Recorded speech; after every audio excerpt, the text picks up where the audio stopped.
اگر آپ کے پاس جو ہے وہ غربت ہے تو پھر بھی اللہ سے ڈرتے رہو، اور دولت کے انبار آگے پھر بھی اللہ سے ڈرتے رہو۔ اللہ اکبر۔ اسی طرح جب آپ کسی منصب پہ فائز نہیں ہیں تو پھر بھی تقوی اختیار کرو، اور جب منصب پر فائز المرام ہو جاؤ تو پھر بھی تم متقی ہو۔ جب تمہیں امین بنایا جائے، جب تمہیں منصب سونپا جائے تو پھر تم اس وقت بھی اللہ سے ڈرنے والے ہو۔ وزارت کا قلم دان ہو یا تمہارے پاس جو ہے وہ وزارت عظمیٰ کی کرسی ہو، تم صدارت کے عہدے پہ براجمان ہو، یا ملک کی اہم ذمہ داریوں سے تمہیں نوازا گیا ہو کہ جہاں معاملات بہت حساس ہوں تو وہاں بھی تمہیں طاقت دی گئی ہو، تمہیں اختیار دیا گیا ہو، تمہیں مال و دولت کی فراوانی دی گئی ہو، تمہیں کسی منصب میں امین بنایا گیا ہو، تمہیں جو ہے وہ کسی چیز کا ضامن بنایا گیا ہو، ہر حال کے اندر تم اللہ سے ڈرنے والے ہو۔ جب ہر حال میں اللہ سے ڈرنے والے رہو گے تو پھر کیا ہوگا؟ اللہ تمہیں اپنی قربت کے نور سے نوازے گا اور تمہیں وہاں سے دے گا جہاں سے تجھے گمان بھی نہیں ہوگا۔ اللہ اکبر۔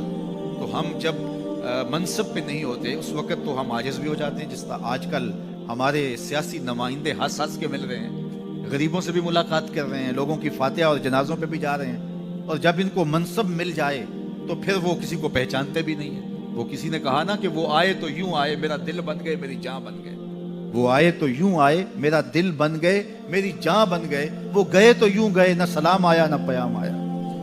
تو یہ منصب ہو یا نہ ہو، کوئی بھی کیفیت ہو، تو آپ کو جو ہے وہ تقوی اختیار کرنا ہوگا، آپ کی عادت نہ بگڑے۔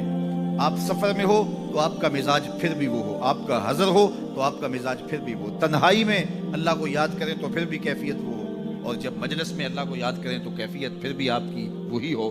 لوگوں کے ساتھ رویے رخاء میں اور شدت میں، غربت میں اور امارت میں، منصب حاصل ہونے کے بعد اور منصب حاصل ہونے سے پہلے اور منصب ختم ہونے کے بعد تمہاری کیفیتیں برابر ہوں۔ جب تمہیں عدل کی کرسی پہ بٹھایا جائے، جب تمہیں انصاف کی کرسی پہ بٹھایا جائے، جب تم تخت و تاج اوپر بٹھائے جائیں، جب تم ممبر کے وارث ہو، جب تم واعظ و تلقین کرتے ہو، لوگ تمہاری باتیں سننے کو آتے ہوں، تو پھر تمہاری ذمہ داریاں فضول ہو جاتی ہیں۔